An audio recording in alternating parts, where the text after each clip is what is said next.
অর্থের অভাবে কেউ যেন ন্যায় বিচার থেকে বঞ্চিত না হন সেটি নিশ্চিত করা রাষ্ট্রের দায়িত্ব। কারণ ন্যায় বিচার শুধু আদালতের বিষয় নয়।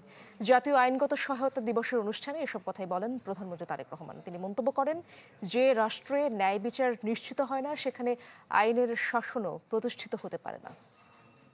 সময়ের সাথে সাথে দেখা দেয় নিত্য নতুন প্রয়োজন। রেডি থাকতে হয় প্রতি মুহূর্ত। তাই এলো ইনোভার, যেন আপনি লাইফে থাকেন রেডি প্রতিদিন। Innova, designed for now. রাজধানীর শাহবাগে শহীদ আবু সাইদ কনভেনশন সেন্টারে জাতীয় আইনগত সহায়তা দিবসের অনুষ্ঠানে প্রধানমন্ত্রী তারেক রহমান শুরুতে সেরা লিগ্যাল এইড কর্মকর্তা ও প্যানেল আইনজীবী পুরস্কার তুলে দেন প্রধানমন্ত্রী। প্রধান অতিথির বক্তব্যে সরকার প্রধান বলেন, আইনের দৃষ্টিতে সবাই সমান। ন্যায় বিচার মানুষের সাংবিধানিক অধিকার। কোনো নাগরিক যেন অর্থের অভাবে এ অধিকার থেকে বঞ্চিত না হয়। সব নাগরিক আইনের দৃষ্টিতে সমান এবং আইনের সমান আশ্রয় লাভের অধিকারী। রাষ্ট্রের কোনো নাগরিক অর্থের অভাবে আইনের আশ্রয় কিংবা ন্যায্য বিচার থেকে বঞ্চিত থাকবে, এটি একটি গণতান্ত্রিক রাষ্ট্রে কোনোভাবেই কাম্য বা প্রত্যাশিত নয়।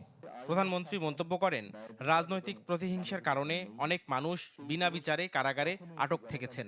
এটি একটি রাষ্ট্রের জন্য অত্যন্ত উদ্বেগজনক বাস্তবতা।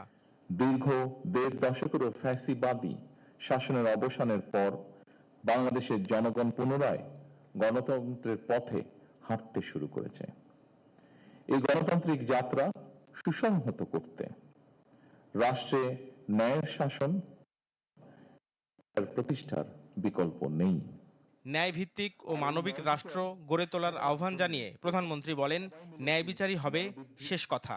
মানবিক রাষ্ট্র গড়ে তুলি, যেখানে ন্যায় বিচারই হবে শেষ কথা আমাদের। নাফিউল ইসলাম লিংকন, চ্যানেল 24, ঢাকা।